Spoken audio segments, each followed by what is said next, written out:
हरिओम।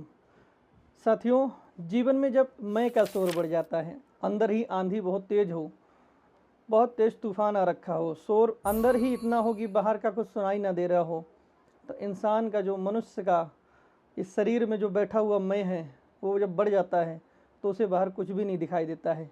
वो अच्छा कर रहा है, गलत कर रहा है, किसके साथ क्या कर रहा है, आने वाले समय में उसके पूरे वंशज का क्या होगा, नहीं सुनाई देता है। मैं एक छोटा सा एग्जाम्पल दूंगा आपको।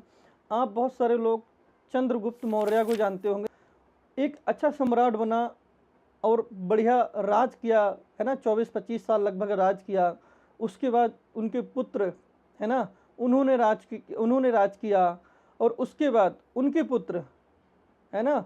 तो चंद्रगुप्त मौर्य की आप कितनी पीढ़ियों को जानते हो? 9 पीढ़ियां हैं लमसम जिन्होंने भारत पर राज किया, जिसमें से आप चंद्रगुप्त मौर्य को जानते हो और बहुत ज़्यादा नाम सुना होगा। बहुत महान बने जो अशोक सम्राट, स्कूलों में पढ़ाया जाता होगा, आपको पढ़ाया जाता है अभी, है ना।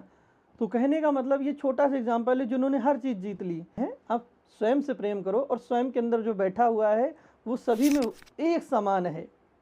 मैं किस जाति से हूँ, मैं किस धर्म से हूँ, मैं अपने ही धर्म को उतने ही प्रेम और निष्ठा से अगर प्रेम करता हूँ और किसी धर्म की बुराई नहीं करता हूँ, तभी माना जाता है गुरु का सच्चा संदेश। गुरु कौन? जो स्वयं के अंदर बैठा हो, जिसका कोई रूप नहीं, कोई आकार नहीं, कोई वेशभूषा नहीं। हमारे जीवन में स्वयं हम अपने ही गुरु होते हैं। हमारे जीवन में समय के हिसाब से गुरु बदलते रहते हैं। कभी माँ बाप हो गए, कभी टीचर स्टूडेंट विद्यालय गए, फिर हमारे दोस्त मिलते हैं, मित्र मिलते हैं, वो हो गए। फिर हमारे जीवन में मार्गदर्शक भी मिल जाते हैं जो हमें मार्ग दिखाते हैं। कि मैं का शोर जब तक बढ़ता रहेगा तो जीवन में आपको ऐसे ही प्रलय नजर आती रहेंगी और प्रलय घटने की वजह बढ़ जाती हैं। संसार में ऐसे संदेश आपको देखने को मिले हैं जहाँ पर सब कुछ समाप्त होकर भी कुछ नहीं बचा है।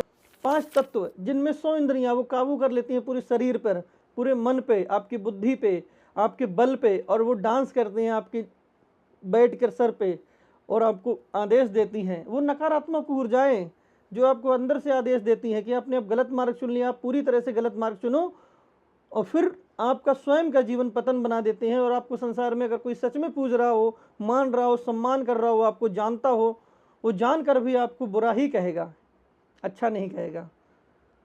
तो अपने अंदर जो है, जो उस परमात्मा ने दिया है प्रेम, तो वो प्रेम सभी से जोड़िए। वो अदृश्य प्रेम है जो आप सभी को बांध रखे हर किसी से, उसको अपने ही अंदर आप जगाएंगे तो स्वयं से स्वयं को मिला पाएंगे। और यही जीवन की यात्रा होती है।